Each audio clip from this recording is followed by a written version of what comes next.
Hello dear students, कैसे हैं आप सभी। आशा करती हूँ सब स्वस्थ होंगे, ठीक होंगे और पढ़ने के लिए तैयार बैठे होंगे। मेरा नाम है Samta Shukla. ICT virtual classroom Dehradun में आप सभी का स्वागत करती हूँ। बच्चों, हम लोगों का क्लास 11th का चैप्टर नंबर 2 स्टार्ट हो चुका है, जिसका नाम है बायोलॉजिकल क्लासिफिकेशन, यानी कि जीव जगत का वर्गीकरण। आप सबको मैंने पहले भी बताया है कि ये जो चैप्टर है वर्गीकरण वाला, यानी कि बायोलॉजिकल क्लासिफिकेशन का, ये आपका फाउंडेशन चैप्टर है, यूनिट 1 का ही सेकेंड चैप्टर है। और इसमें आपको जितने भी वर्ग हैं बायोलॉजी में जो आपको पढ़ने हैं, कितने वर्गों में बांटा गया है पूरे जीव जगत को, ये आपको जानने को मिलेगा। और उन अलग अलग वर्गों में जो भी पौधे या जंतु रखे गए हैं, उनके कैरेक्टरिस्टिक फीचर्स क्या हैं, यानी कि उनके प्रमुख लक्षण क्या हैं, इनके बारे में आपको जानने को मिलेगा। हम लोगों ने ये जाना था कि संपूर्ण जगत को 2 भागों में बांट दिया गया है। एक हो गया आपका किंगडम प्लांटी और दूसरा किंगडम एनिमिलिया। यानी प्लांटी में सारे जितने भी संसार में पादप पाए जा रहे हैं, पौधे पाए जा रहे हैं, उनको हमने किंगडम प्लांटी में रख दिया। और जितने भी जंतु पाए जा रहे हैं वो सारे के सारे आ गए आपके किंगडम एनिमेलिया में, यानी जंतु जगत में। 2 तरीके के जगत हो गए, एक हो गया आपका जंतु जगत और दूसरा हो गया आपका पादप जगत।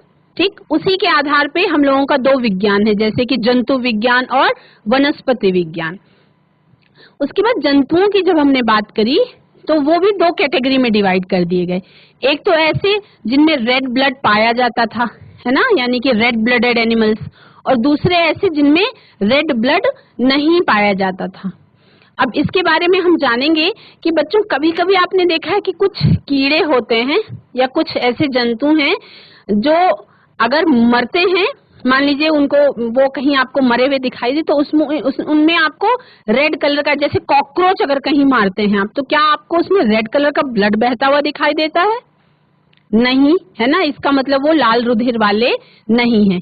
कुछ कीड़े, जैसे चावल में आपको कोई कीड़ा दिख गया, क्या वो अगर मरता है तो उसमें आपको रेड ब्लड दिखाई देता है? नहीं। आपको अर्थवर्म मान लीजिए कहीं आपको दिख गया, चोटे लिया आपको, वो आपने मार दिया, तो क्या उसमें आपको रेड ब्लड दिखाई देता है? नहीं। यानी ब्लड का कलर जो था उसके आधार पे भी जंतुओं को 2 भागों में बांट दिया गया।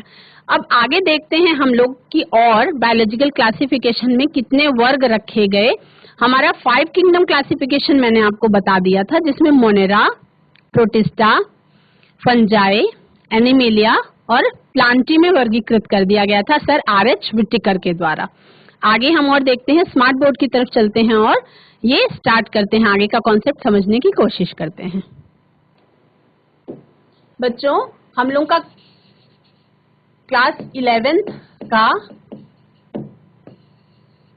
चैप्टर नंबर 2 स्टार्ट हो चुका था, जिसका नाम था बायोलॉजिकल क्लासिफिकेशन। Biological classification.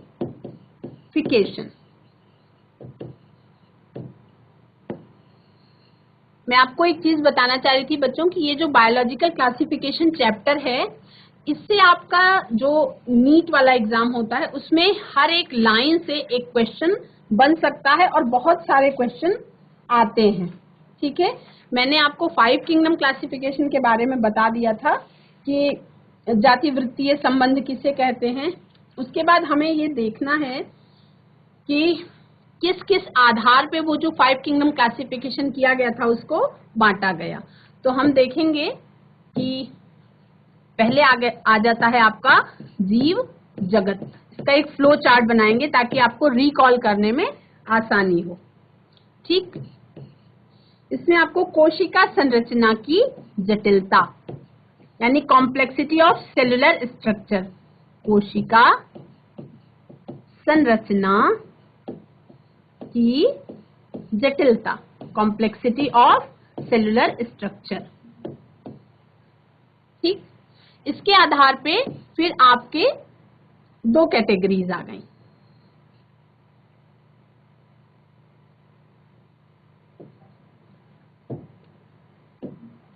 एक हो गए आपके प्रोकैरियोट्स, प्रोकैरियोटिक कोशिका, प्रोकैरियोटिक कोशिका। कैरियन का मतलब आप सभी को पता है बच्चों, कैरियन मतलब आपका न्यूक्लियस। तो जिसमें न्यूक्लियस डेवलप्ड नहीं होगा ऐसी कोशिकाएं आपकी क्या कहलाती हैं? प्रोकैरियोटिक कोशिकाएं कहलाती हैं, जिसमें क्या होता है? न्यूक्लियस डेवलप नहीं होता है। आप पिछली कक्षाओं में ये पढ़ चुके हैं, लेकिन एक जस्ट रिवीजन के लिए मैं बोल रही हूँ कि कैरियन से आप क्या समझते हैं? कैरियन शब्द से आप समझते हैं कि ये आपका न्यूक्लियस के बारे में बात कर रहा है, यानी कि केंद्रक के बारे में बात कर रहा है। तो प्रोकैरियोटिक कोशिका में डिवाइड कर दिया गया कॉम्प्लेक्सिटी और सेलुलर स्ट्रक्चर के आधार पे, लेकिन प्रोकैरियोटिक कोशिकाएं हम किसे कहते हैं? जिनके अंदर केंद्रक विकसित नहीं होता है। जिनके अंदर क्या होता है बच्चों? केंद्रक विकसित नहीं होता है, वो आपकी आ जाती है प्रोकैरियोटिक कोशिकाओं में। ठीक है, इसमें आपका आ गया मोनेरा। मोनेरा जो है ये जगत आपका प्रोकैरियोटिक कोशिकाओं में आ जाता है। उसके बाद आ जाता है यहाँ आपका यूकैरियोटिक कोशिका। यूकैरियोटिक क्या?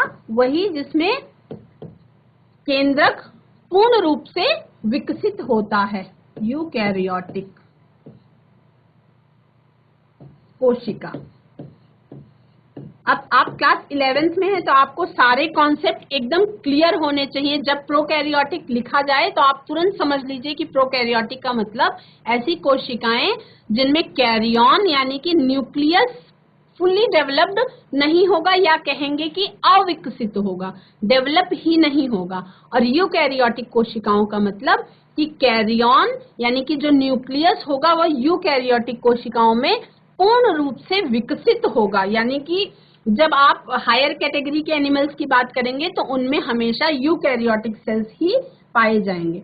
अब यूकैरियोटिक सेल्स को फिर हम नेक्स्ट देखते हैं कि यूकैरियोटिक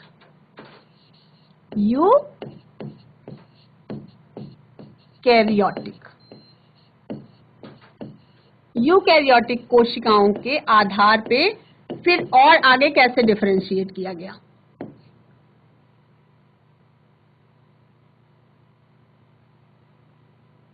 ये आपका देखा गया शारीरिक संगठन की जटिलता।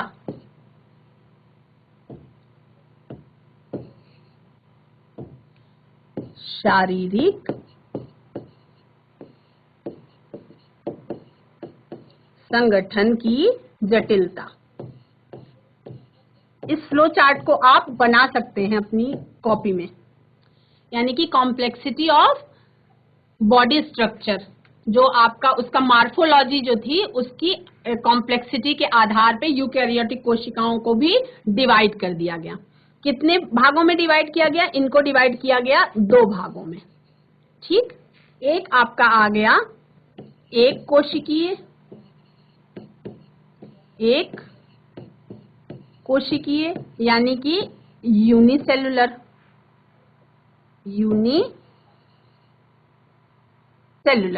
और दूसरे तरीके के आपके डिवाइड किए गए बहुकोशिकीय, बहुकोशिकीय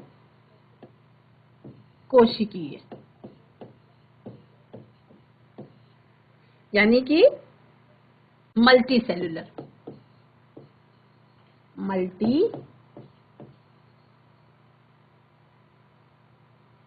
सेलुलर, ठीक है। एक कोशिकीय में अब आपका देखिए, मैंने आपको बताया था कि प्रोकैरियोटिक कोशिका के नीचे आपका मोनेरा वाला किंगडम आ गया। ठीक है, प्रोकैरियोटिक में आपका आ गया मोनेरा।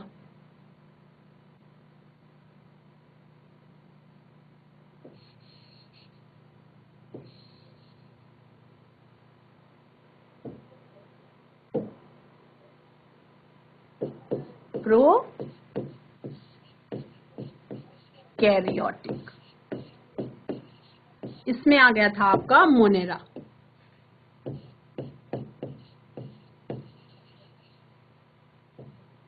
ठीक, उसके बाद फिर एक कोशिकीय संरचना में आपका आ गया, इसमें आपका आ गया प्रोटिस्टा।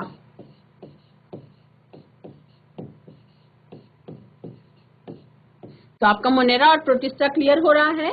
अब इसके आधार पे आप फिर क्लासिफिकेशन में आपको इजी हो जाएगा। फिर बहुकोशिकीय यानी मल्टी सेलुलर ऑर्गेनिजम्स में फिर किस तरह से इसको डिफरेंशिएट किया गया। मल्टी सेलुलर ऑर्गेनिजम्स में आपको डिफरेंशिएट किया गया पोषण विधियों के आधार पर, यानी कि मोड ऑफ न्यूट्रिशन के आधार पे इनको डिफरेंशिएट किया गया।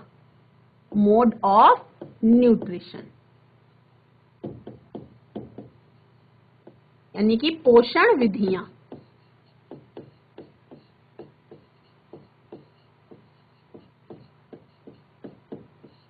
ठीक, अब इसके आधार पे फिर आपका डिफरेंशिएशन हुआ बच्चों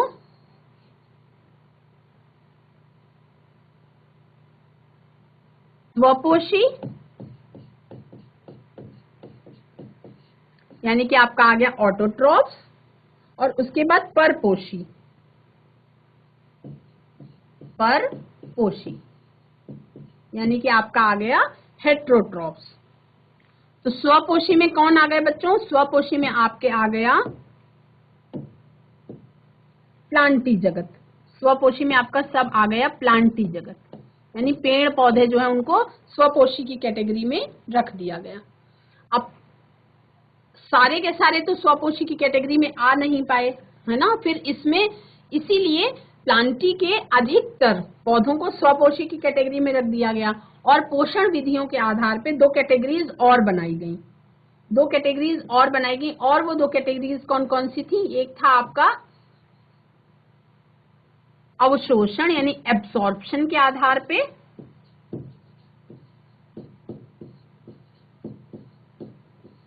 जिसमें बहुत सारे तरीके के आपके आ गए फंजाई, जो सड़ी गली मृत वस्तुओं पे उनको विघटित करके, और एंजाइम्स का कुछ श्रावण होता है जिससे उसको विघटन करके डिकम्पोज करके और अपना भोजन ग्रहण कर लेते हैं। उसके बाद फिर आपका आ गया इंजेक्शन यानी कि अंतर्ग्रहण। अंतर्ग्रहण, और इसमें आपके आ गए एनिमेलिया। एनिमेलिया। तो आपके 5 जगत जो थे वो कंप्लीट हो गए। ये आपका आ गया नंबर 1 मोनेरा, दूसरा आपका आ गया प्रोटिस्टा, फिर तीसरा आपका आ गया प्लांटी, तीसरा आपका आ गया प्लांटी, उसके बाद फोर्थ आपका आ गया फंजाई, और फिफ्थ आपका आ गया एनिमेलिया। ठीक, तो 5 जगत जो वर्गीकरण किया गया उसका आधार किस तरह से बनाया गया ये आपको देखना था। अब इसके बाद 5 किंगडम में कौन कौन से गुण कैसे कैसे सेट किए गए ये आपको देखना है। ये आपने एक फ्लो चार्ट जैसा बनाया था, बना लिया। यहाँ पे आप ऊपर जीव जगत लिख सकते हैं, जीव जगत। ठीक, इस तरीके का एक फ्लो चार्ट बना सकते हैं। वो केवल आपको रिकॉल करने के लिए, ताकि आपको चीजें अच्छे से दोबारा से याद आ सकें। आप जब पढ़ के आगे निकल जाएंगे तो इसको एक बार पेज को खोलेंगे तो आपको ये दोबारा से पूरा रिवाइज हो जाएगा। अब इसमें हम देखेंगे बच्चों कि कौन कौन से लक्षण को 5 जगतों में किस किस तरह से डिवाइड किया गया। ठीक है, तो हम 5 किंगडम्स की बात करेंगे।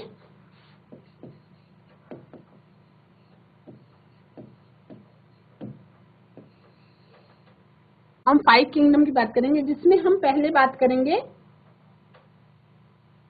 मोनेरा की। पहले हम बात कर लेंगे मोनेरा की।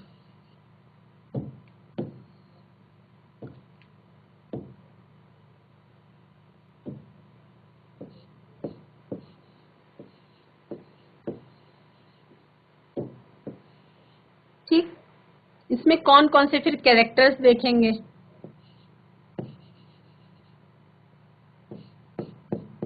कैरेक्टर्स, सबसे पहले हमें क्या देखना होगा बच्चों? हमें देखना होगा कि उसमें किस प्रकार की कोशिका पाई जा रही है, यानी कि आपका सेल टाइप देखना होगा। ठीक, दूसरा आप क्या देखेंगे? उसमें सेल वॉल है या नहीं। आप क्या देखेंगे कि सेल वॉल प्रेजेंट है या एब्सेंट है। फिर आप क्या देखेंगे बच्चों, तीसरा कैरेक्टर आपको क्या देखना है, इसमें 5, 6, 7 या 8, 9 कैरेक्टर्स आपको चेक करने होंगे और उसके बाद आपका समझ में आ जाएगा कि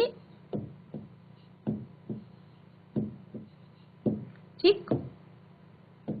फिर आप देखेंगे कि उसमें न्यूक्लियर मेम्ब्रेन यानी कि केंद्रक झिल्ली प्रेजेंट है या नहीं। न्यूक्लियर मेम्ब्रेन, इतने कैरेक्टरिस्टिक फीचर्स आपको चेक करने होंगे। फिर आप देखेंगे कि आपका बॉडी स्ट्रक्चर कैसा है। जिस जंतु का क्लासिफिकेशन आप करने जा रहे हैं उसका बॉडी स्ट्रक्चर कैसा है, ये आपको देखना होगा। उसके बाद फिर बच्चों आपका इसका न्यूट्रिशन, मोड ऑफ न्यूट्रिशन इसका देखना होगा। न्यूट्रिशन मेथड उसका कैसा है, ये आपको देखना होगा कि उसका न्यूट्रिशन मेथड कैसा है। न्यूट्रिशन मेथड उसका कैसा है। उसके बाद फिर आप रिप्रोडक्शन किस मेथड से वो कर रहा है ये आपको देखना है।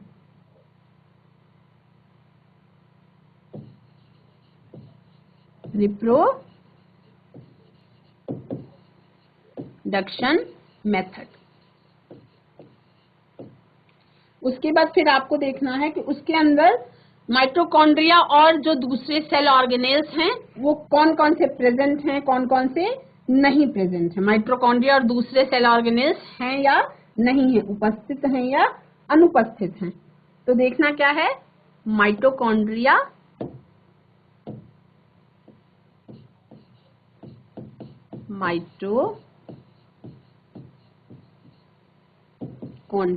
and other cell organelles।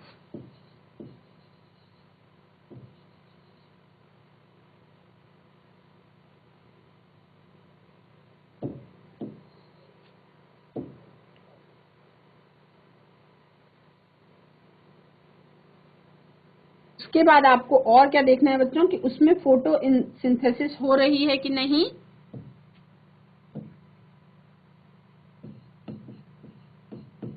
Photo synthesis. और लास्ट आपको देखना है कि उनमें लोकोमोशन किस तरीके से हो रहा है या नहीं हो रहा है ना। तो आपको ये 9 कैरेक्टरिस्टिक फीचर्स हैं जिनके बारे में आपको देखना है। तो अब हम देखते हैं कि मोनेरा में इसमें से क्या क्या सेल टाइप कौन सा पाया जा रहा है मोनेरा में।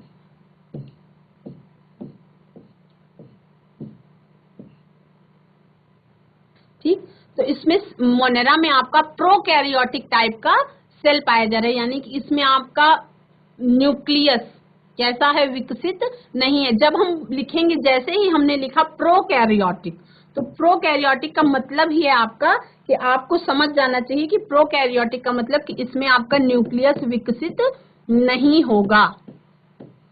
प्रोकैरियोटिक यानी कि न्यूक्लियस विकसित नहीं होगा।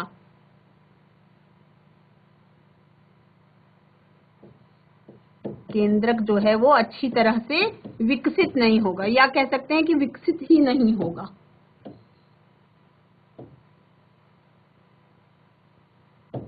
अविकसित लिखेंगे यहाँ पे, केंद्रक अविकसित होगा।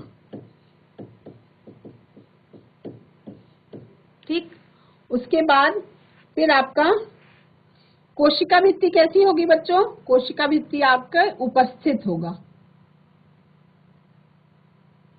सेल वॉल जो होगी वो आपकी उपस्थित होगी, यानी कि प्रेजेंट होगी।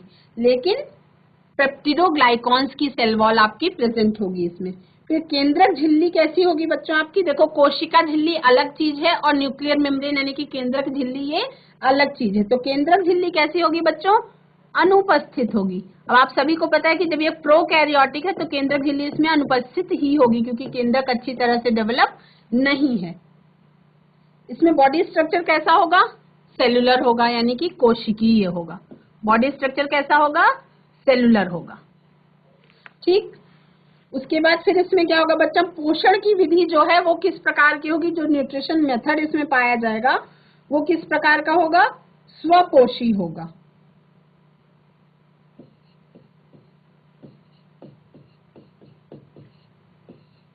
मोनेरा में जो न्यूट्रिशन मेथड होगा वो आपका स्वपोषी होगा।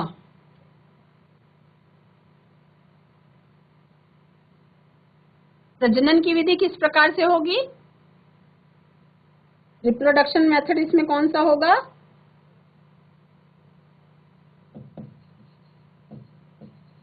संयुग्मन। उसके बाद इसमें माइटोकॉन्ड्रिया और दूसरे कोशिकांग कैसे हैं, चूंकि ये प्रोकैरियोटिक है इसलिए ये आपके हो जाएंगे अनुपस्थित, प्रेजेंट नहीं होंगे। और उसके बाद प्रकाश संश्लेषण कुछ में होता है कुछ में नहीं होता, तो इसमें कुछ में होता है, बहुत कम में।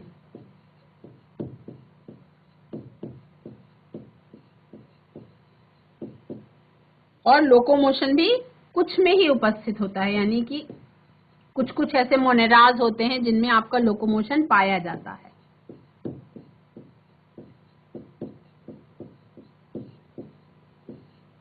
इसके बाद फिर इन्हीं कैरेक्टर्स के आधार पे हम मोनेरा के बाद बात करेंगे बच्चों प्रोटिस्टा की। मोनेरा के बाद हम प्रोटिस्टा की बात करेंगे।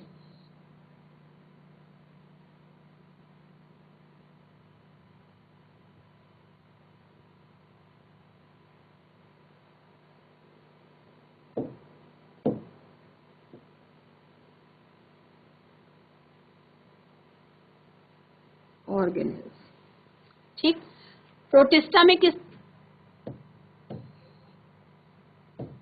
यहां पे हम बात करेंगे प्रोटिस्टा की। मोनेरा के बारे में हम लोगों ने जान लिया, अब हम जानेंगे प्रोटिस्टा के बारे में।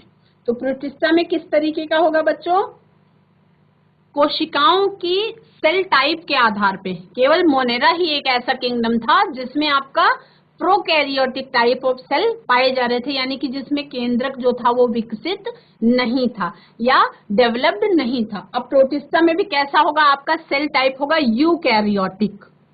कैसा होगा, ये आपका हो गया कैरियोटिक। तो आप ये इस तरह से उसको लर्न कर सकते हैं कि केवल मोनेरा में प्रोकैरियोटिक होगा, उसके अलावा जो चारों किंगडम आपके बचते हैं उनमें सब में आपका यूकैरियोटिक होगा।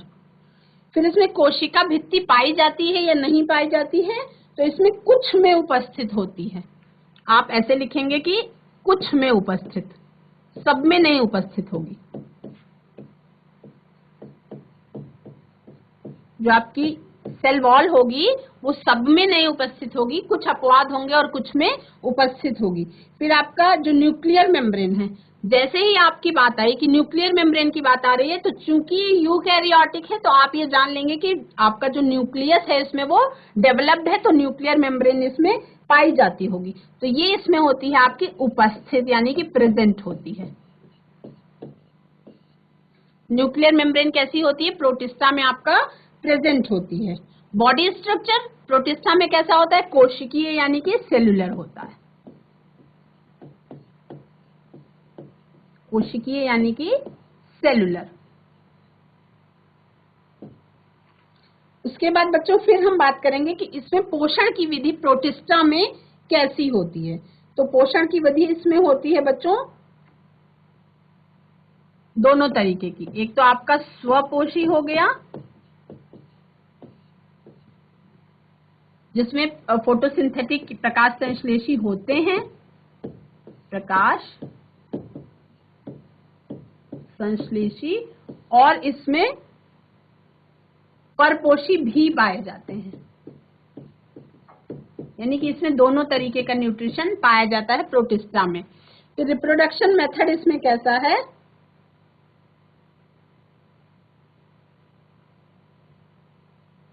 इसमें गैमीट्स का फ्यूजन होता है, यानी कि युग्मकों का संलयन होता है,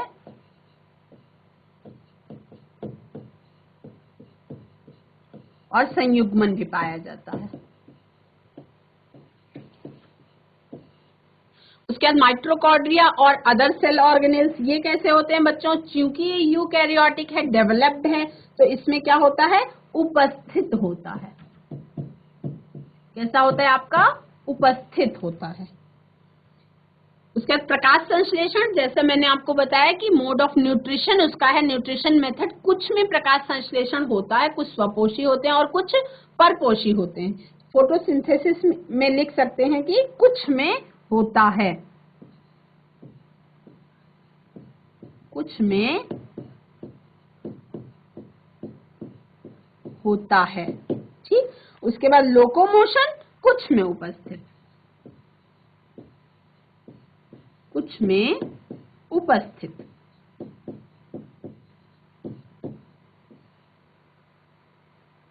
ठीक है। फिर बच्चों इसके बाद जब आपका मोनेरा हो गया, प्रोटिस्टा हो गया, उसके बाद फिर आपका बात करते हैं हम फंजाई के बारे में। हम बात करते हैं फंजाई के बारे में।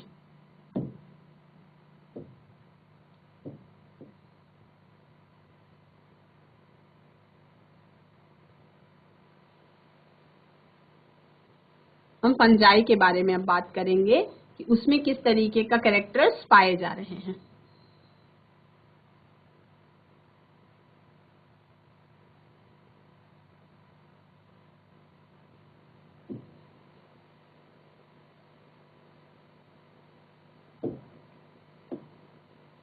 हम बात करेंगे फंजाई के बारे में, यानी कि कवक जगत के बारे में हम बात करेंगे। उसमें सेल टाइप कैसा पाया जाता है बच्चों?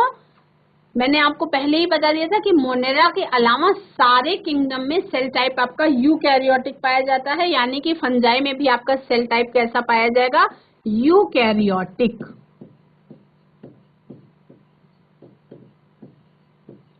यूकैरियोटिक यानी कि इसमें जैसे ही आपने यूकैरियोटिक शब्द देखा तो आपको तुरंत अपने माइंड में क्लिक होना चाहिए कि यूकैरियोटिक का मतलब जहां पे आपका कैरियन डेवलप्ड होगा, यानी कि उसमें न्यूक्लियस पूर्ण विकसित केंद्रक जो होगा वो प्रेजेंट होगा। उस तरीके का आपका जो सेल टाइप कहलाएगा वो यूकैरियोटिक कहलाएगा, जिसमें केंद्रक पूर्ण रूप से विकसित होगा, यानी उसके अंदर न्यूक्लियर मेम्ब्रेन भी प्रेजेंट होगी और केंद्रक पूरा विकसित होगा। उसके अंदर केंद्रिका पाई जाएगी, उसके अंदर उसमें न्यूक्लियर मेम्ब्रेन पाई जाएगी, है ना, वो फुली डेवलप्ड होगा।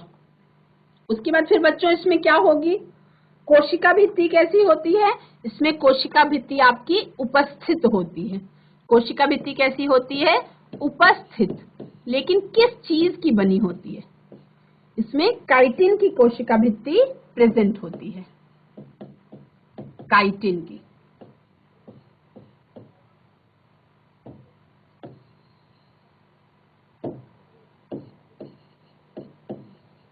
काइटिन ऐसे हम लिख सकते हैं कि काइटिन की कोशिका भित्ति बनी हुई होती है। ठीक है। फिर हम न्यूक्लियर मेम्ब्रेन यानी कि केंद्रक झिल्ली की बात करेंगे। तो केंद्रक झिल्ली कैसी होती है बच्चों? अब जैसे चूंकि ये यूकैरियोटिक है तो अंडरस्टूड है कि ये न्यूक्लियर मेम्ब्रेन इसमें क्या होगी? उपस्थित होगी। क्या होगी? इसमें प्रेजेंट होगी। न्यूक्लियर मेम्ब्रेन इसमें उपस्थित होगी और वो जो होगा फुली डेवलप्ड न्यूक्लियस इसमें पाया जाता होगा। फिर बॉडी स्ट्रक्चर इसमें कैसा पाया जाता होगा बच्चों? इसमें बहुकोशिकी यानी मल्टी सेलुलर बॉडी स्ट्रक्चर पाया जाता होगा, बहुकोशिक होगा। कैसा होगा? बहुकोशिक। और या अगर टिश्यू होगा तो वो अदृढ़ टिश्यू होगा, यानी कि टफ नहीं होगा, अदृढ़ ऊतक। अगर मान लीजिए ऊतक भी संरचना हुई तो वो अदृढ़ ऊतक पाया जाता होगा। अब इसमें न्यूट्रिशन मेथड कैसा होता है बच्चों? परपोषी ही होगा, जिसमें मृत जीवी हो सकता है या परजीवी हो सकता है। इसमें कैसा होगा? मेथड आपका परपोषी होगा।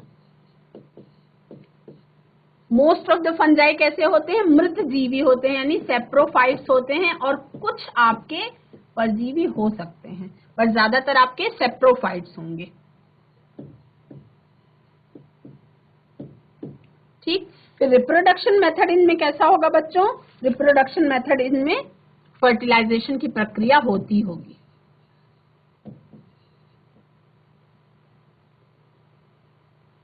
कुछ कुछ एक में आपका एसेक्सुअल रिप्रोडक्शन भी हो सकता है, कुछ एक में आपका एसेक्सुअल रिप्रोडक्शन भी हो सकता है, नहीं तो फिर फर्टिलाइजेशन यानी कि सेक्सुअल रिप्रोडक्शन पाया जाता होगा। उसके बाद माइटोकॉन्ड्रिया इसमें क्या होगा, उपस्थित होगा। जब ये फुल्ली डेवलप्ड है, उसके अंदर केंद्रक विकसित है, तो माइटोकॉन्ड्रिया और दूसरे सेल ऑर्गेनेल्स भी आपके प्रेजेंट होते होंगे। लेकिन इनमें प्रकाश संश्लेषण, क्योंकि जब इनमें फंजाई कैसे होते हैं, ग्रीन तो होते नहीं, तो इनमें क्या है आपका प्रकाश संश्लेषण अनुपस्थित होगा।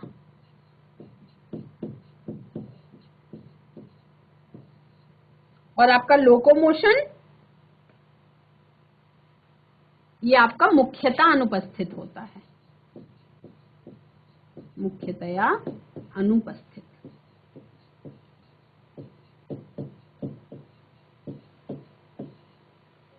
ठीक, अब ये हमारी मोनेरा, प्रोटिस्टा और हमने फंजाई की बात कर ली बच्चों। उसके बाद नेक्स्ट हम देखते हैं आपका किंगडम एनिमिलिया और किंगडम प्लांटी के बारे में।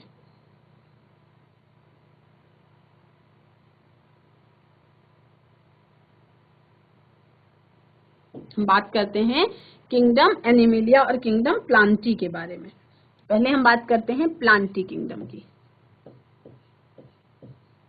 यानी ऐसे जगत की जिनमें हमने पौधों को रखा है। इसमें किस प्रकार की सेल टाइप पाई जाएगी, आपका यूकैरियोटिक। ये आप सभी बच्चे जानते हैं, यूकैरियोटिक। अब जब ऊपर हमने यूकैरियोटिक लिख दिया तो कुछ कैरेक्टर्स तो ऐसे हैं जो आप अपने आप ही लिख पाएंगे। जैसे इनमें सेल वॉल, अब सबको पता है, देखिए पादप कोशिका और जंतु कोशिका में डिफरेंसेस हमने पढ़े थे छोटी कक्षाओं में, और उनमें हमने सेल वॉल के बारे में भी पढ़ा था कि सेल वॉल कैसी होती है, प्रेजेंट होती है या एब्सेंट होती है, और प्रेजेंट होती है तो किस चीज की बनी होती है। तो प्लांटी में जो सेल वॉल होती है बच्चों वो प्रेजेंट होती है। जैसे अभी मैंने आपको बताया कि फंजाई में भी सेल वॉल होती है जो प्रेजेंट होती है, और वो किसकी बनी होती है, काइटिन की बनी होती है। तो प्लांटी में जो सेल वॉल होती है वो भी प्रेजेंट होती है, लेकिन वो बनी होती है किसकी, उपस्थित होती है, और वो बनी होती है सेलुलोज की, सेलुलोज की बनी होती है। किसकी बनी होती है, सेलुलोज की बनी होती है। केंद्रक झिल्ली कैसी होगी, यूकैरियोटिक है तो केंद्रक झिल्ली आपकी होगी उपस्थित यानी कि प्रेजेंट। ठीक, बॉडी स्ट्रक्चर कैसा होगा बच्चों। अब जब आप प्लांटी की बात करते हैं तो आपको पता है कि एक पौधे के अलग अलग बहुत सारे अंग होते हैं। अंग किसके बनते हैं, टिश्यूज से बनते हैं। तो यहाँ पे आपका कोशिकाओं से आगे की कैटेगरी पे आ गए, और हम आ गए आपके ऊतकों पे। ऊतक होते हैं या अंग होते हैं।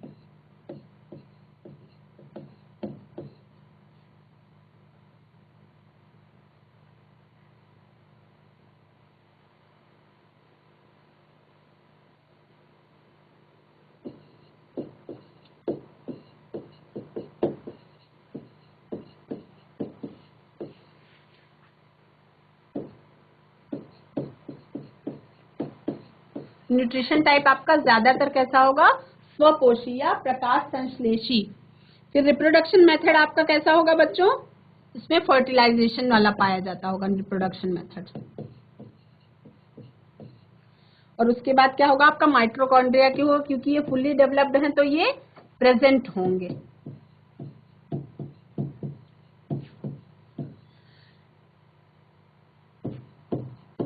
फोटोसिंथेसिस कैसा है, ये आपका उपस्थित होगा, और लोकोमोशन ये है आपका मुख्यतया अनुपस्थित होता है, यानी प्लांट्स जो है वो चलते नहीं, मुख्यतया अनुपस्थित।